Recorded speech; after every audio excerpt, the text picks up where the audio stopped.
தாவேக்கா தற்குறிகள் ஆச்சரிய குறிகள் உட்பட அனைவருக்கும் வணக்கம். எதனால தற்குறிகள் ஆச்சரிய குறிக்கெல்லாம் வணக்கம் சொல்றோம்னா, ஜனநாயகம் குறித்து சில கேள்வி எல்லாம் அவங்கள்ட்ட இருக்கு. கொஞ்சம் எங்களுக்கு தெளிவுபடுத்தினீங்கன்னா கொஞ்சம் நல்லா இருக்கும். முதல்ல டெல்லி தான் இந்தியாவா அப்படிங்கிறது போல ஜனநாயகம் தான் 2026 தேர்தலா? 2026 தேர்தல்ல ஜனநாயகம் இல்லைன்னா 2026 தேர்தலே நடக்காதா? என்ன ஜனநாயகம் ஜனநாயகம் ஜெயநாயகம் தூக்கி வச்சுட்டு தலையில ஆடிட்டீங்க. முதல்ல என்ன நடந்துச்சு இந்த ஜனநாயகம் வழக்குல? தெளிவா சென்சார் போர்டுல இருந்து என்ன சொல்லியிருக்காங்கன்னா, இது போல மத உள்ளுணர்வை கொச்சைப்படுத்துற மாதிரி இருக்கு இந்த படம், சில காட்சிகள், அதனால இப்போதைக்கு நாங்க அனுமதி தர முடியாது அப்படின்னு ஒருத்தர் வழக்கு வேற தொடர்ந்துருக்காரு.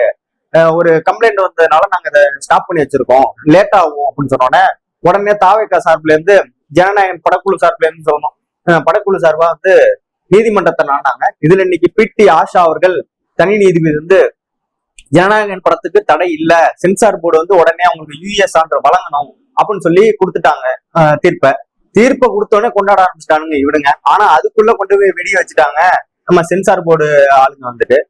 மேல்முறையீடு செஞ்சுட்டாங்க. மேல்முறையீடு செஞ்சா அது வரைக்கும் இந்த இது சென்சார் தரமாட்டாங்க, அதாவது யூஎஸ் சான்று கண்டிப்பா தரமாட்டாங்க அப்படிங்கிறது தெரிய அதனால படக்குழுவினரே சொல்லிட்டாங்க, இந்த வழக்கு முழுசா முடியிற வரைக்கும் படம் வெளில வராது அப்படிங்கிறத தேதியை சொல்ல மாட்டோம் அப்படின்னு சொல்லிட்டாங்க தெளிவா. இதுல நம்மளோட கேள்வி என்னன்னா, ஜனநாயகன் படம் இப்ப என்ன முக்கியத்துவம் உங்களுக்கு கொடுத்துருக்கு? 2026க்கும் இப்ப எலெக்ஷனுக்கும் உங்களோட ஜனநாயகன் படத்துக்கும் முதல்ல என்ன சம்பந்தம்? அது ஏற்கனவே பகவந்த் கேசரிங்கிற ஒரு படத்தை அப்படியே காப்பி அடிச்சு விஜய் கேசரி கட்டி வச்சிருக்காரு. இங்க பல்வேறு இது போயிட்டு இருக்கு. தமிழ்நாட்டுக்கும் இந்தியாவுக்கும் உள்ள தேர்தலா நம்ம பார்த்துட்டு இருக்கோம். இங்க இந்தியாவா தமிழ்நாடான்னு பிரிச்சு வச்சிருக்க நம்ம இந்த டெல்லியில உள்ளவங்க எல்லாம் யாரு, அமித்ஷா மோடி அவர்கள்லாம் நம்மள தனி மாநிலத்தை நம்ம மாநிலத்தை மட்டும் தனியா ஒதுக்குறாங்க, இவங்க மட்டும் எப்படி முன்னேறாங்கன்னு. நம்ம அவங்கள முன்னேறதுக்கு வெளியே பார்த்தா இவங்க ஜனநாயகன் ஒரு படத்தை எடுத்து வச்சுக்கிட்டு டெல்லி தான் இந்தியாவா அப்படிங்கிற மாதிரி, ஜனநாயகன் தான் 2026 தேர்தலா அப்படிங்கிற மாதிரி கொண்டாந்து பாடி வச்சிருக்காங்க. இந்த ஜனநாயகனோட யூஎஸ் சான்று விவகாரம் முதல்ல எப்படி ஆரம்பிச்சதுன்னா, இந்த பகவந்த் கேசரி படம் காப்பி அடிச்சிருக்காங்க அப்படின்னு தெரிய இதை காப்பி அடிச்சு தெரிஞ்சோன்னா இந்த படம் ஓடாதோ அப்படிங்கிற ஒரு மைண்ட் செட்ல விஜயோட கடைசி படம்னு சொல்றாரு. ஆனா நிச்சயமா சத்தியமா இது கடைசி படம் கிடையாது, நாங்க வேணா தரம் எழுதி வச்சுக்க, நிச்சயமா விஜய் படம் நடிப்பாரு. அதே போல இது கடைசி படம்னு சொல்லிட்டு ஓடாதோ என்னமோன்னு சொல்லிட்டு பிஜேபியும் தாவேக்காவும் சேர்ந்து, அதாவது விஜயை சேர்ந்துக்கிட்டு ஒரு நடத்துற நாடகமா தான் இதை பார்க்கணும். ஏன்னா அந்த படம் ஓடாது அப்படிங்கிற ஒரு மைண்ட் செட். அப்படியே ஓடினாலும் இதுல எப்படின்னா, இதன் மூலமா அனுதாப ஓட்டு, அதாவது திமுகவோட ஆதரவு ஓட்டுகள், பாஜகவோட எதிர்ப்பு ஓட்டுகளை நம்ம வாங்கணும். அதுக்கு என்ன பண்ணணும், பாஜக எங்களை முடக்குது அடக்குது அப்படின்னு சொல்ற மாதிரி ஒரு சிம்பத்தியை கிரியேட் பண்ணோம்னா அப்ப அந்த ஓட்டெல்லாம் விஜய்க்கு கணிசமா விழுவும் அப்படிங்கிற மாதிரி நினைச்சிட்டு இருக்காங்க. நல்லா சொல்றேன், இந்த கணக்க போடுற நீங்க தான் தற்கொலையை தவிர தமிழ்நாட்டு மக்கள் தற்கொலை கிடையாது. அப்படியா இருந்தா இந்நேரம் எல்லாரும் ஒரு தடவை தான் ஆட்சிக்கு வந்திருக்க முடியும். அதுலயே தெரிஞ்சுக்கோங்க, 2 கட்சி தான் மாறி மாறி ஆட்சியை பிடிச்சிட்டு இருக்காங்க, திமுகவும் அதிமுகவும். என்ன காரணம்னா, தமிழ்நாடு மக்கள் தெளிவா இருக்காங்க, எந்த கட்சி ஆளணும், அது தமிழ்நாட்டுல உள்ளோனா இல்ல தற்கொலையா அப்படிங்கிறதுல மக்கள் தெளிவா இருக்காங்க.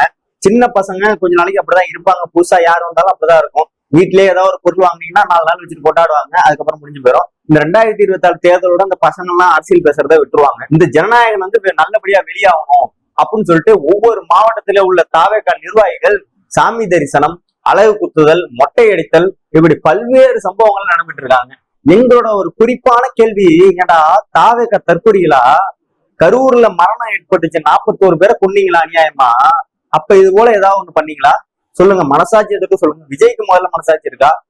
உங்க தொண்டர்களுக்கு அறிவுறுத்துறது இல்லை, இதெல்லாம் பண்ணக்கூடாது, கட்சி வேற பணம் வேற அப்படிங்கிறத அறிவுறுத்தாம கட்சி தொண்டர்களை விட்டு விளம்பரம் தேடிக்கிட்டு இங்க இருந்து எல்லாம் பிளைட்டை பிடிச்சி போறாங்க இதுக்கு, மலேசியாவுக்கு. அங்க போயிட்டு இது நடத்துனதுக்கு, ஆடியோ லான்ச்சுக்கு போய் இங்க இருந்து அட்டன் பண்ணி கூட்டம் சேர்த்துக்கிட்டு இங்க இருந்து எல்லாம் ஏறி போய் அங்க போய் முடிச்சுட்டு திரும்ப இங்க இப்ப படத்துக்காக அட்வர்டைஸ்மெண்ட் பண்ணிட்டு இருக்கானுங்க ஒவ்வொருத்தனும். படம் அப்படி இருக்கு, படம் கண்டிப்பான மன்னனுக்காக நம்ம போய் பார்க்கணும், இலவசமா நான் வாங்கி தரேன் 10 சீட்டை அப்படி இப்படின்னு சொல்லி எல்லாரும் ஸ்பான்சர் பண்ணிட்டு, தமிழ்நாட்டுல கரூர் வந்ததுக்கு அப்புறம் தான் விஜய் கட்சி ஒண்ணு இருக்குன்னு பல பேருக்கு தெரிய வந்துச்சு.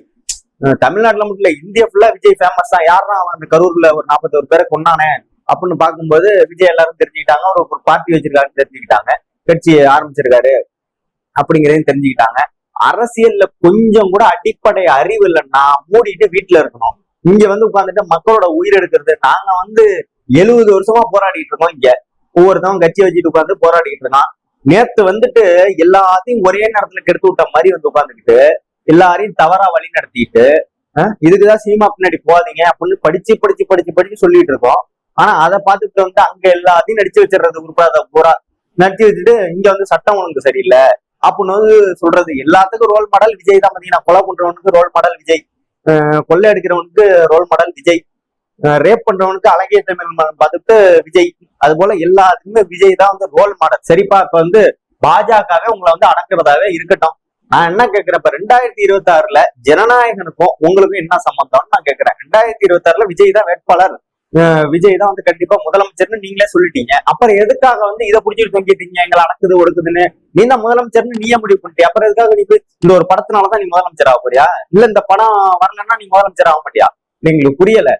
ஏன் வந்து இப்படி வந்து சும்மா அடிச்சுக்கிட்டு சின்ன பிள்ளைத்தனமா வந்து நியூஸ் போட்டுக்கிட்டு ட்வீட் போட்டுக்கிட்டு எல்லாம் காமெடி பண்ணிட்டு உட்காந்துருக்கீங்கன்னு எங்களுக்கு புரியல சத்தியமா. அதனாலதான் நாங்க திரும்ப திரும்ப கேட்கிறோம், டெல்லி தான் இந்தியா வாங்குறது போலதான் கேட்கிறோம். ஜனநாயகம் தான் 2026 எலெக்ஷனா?